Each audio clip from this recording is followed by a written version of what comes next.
മച്ചന്മാരെ welcome back to my YouTube channel ട്രോപ്പിംഗ് മച്ചാൻ. എന്താണ് മച്ചന്മാരെ വിശേഷം? എല്ലാവർക്കും സുഖമല്ലേ? അങ്ങനെ പെറ്റ് ഡിറ്റക്റ്റീവ് കണ്ടിരിക്കുകയാണ്. ഷറഫുദ്ദീൻ ആദ്യമായിട്ട് സംവിധാനം ചെയ്ത് പുള്ളിയും പിന്നെ ഗോകുലം മൂവീസും കൂടാണ് ഇത് പ്രൊഡ്യൂസ് ചെയ്തിരിക്കുന്നത്. പിന്നെ പ്രണീഷ് നാരായണാണ് ഇതിൻ്റെ റൈറ്റിങ് എല്ലാം ചെയ്തിരിക്കുന്നത്. അപ്പോൾ പടം എങ്ങനെ ഉണ്ട് എന്ന് ചോദിച്ചു കഴിഞ്ഞാൽ ഗായ്സ്, നല്ലൊരു പടം. നമുക്ക് എന്തോ പറയുന്ന ഫാമിലി ആയിട്ടാണെങ്കിലും പിള്ളേരൊക്കെ ആയിട്ടാണെങ്കിലും വന്ന് കാണാൻ പറ്റിയ ഒരു ഫൺ എലമെന്റ്സ് കൂടിയ അടിപൊളി ഒരു പടം. എനിക്ക് അങ്ങനെയാണ് തോന്നിയത്. സംഭവം എന്താ പറയുന്ന ഒരു ബുക്ക് വായിച്ച് തീരുന്ന ആ ഒരു ഫീലിങ്ങിന് ഇങ്ങനെ ആ പടം അങ്ങ് തീരും. അതാണ് സംഭവം. ഇതിന്റെ സ്റ്റോറി ബേസ് നോക്കുവാണെങ്കിൽ നല്ല രീതിയിൽ തന്നെ എടുത്തിട്ടുണ്ട് കേട്ടാ. ഒരു സിമ്പിൾ സ്റ്റോറി, അതായത് എന്താ പറയുക, നമ്മൾ ട്രെയിലറിൽ കണ്ട പോലെ തന്നെ സെയിം ഇത് തന്നെ ഒരു കേസ് അന്വേഷണം പോണ്. ആ ഒരു കേസ് അന്വേഷണം അതുമായിട്ട് ആ റിലേറ്റ് ചെയ്തത് വേറെ രീതിയിൽ പോണ്.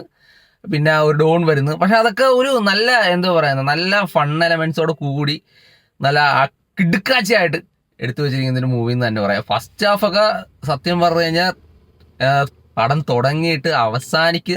തുടങ്ങി ഇന്റർവെല്ല് വരെ നമുക്ക് സമയം പോണെന്ന് അറിയത്തില്ല. അതുപോലെ തന്നെ സെക്കൻഡ് ഹാഫും അതുപോലെ തന്നെയാണ്.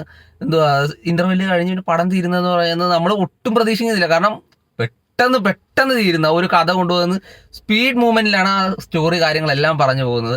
അതിനകത്ത് ഓരോരുത്തരുടെ ക്യാരക്ടർ ആണെങ്കിലും അതുപോലെ തന്നെ ഓരോരുത്തർക്ക് കൊടുത്തിരിക്കുന്ന ഓരോ റോളുകളാണെങ്കിലും അവരെല്ലാവരും നന്നായിട്ട്, ഷറഫുദ്ദീനൊക്കെ നമ്മളെ ഇരുത്തിച്ചിരിപ്പിച്ച് ഇന്റർവെൽ പഞ്ചുണ്ട്.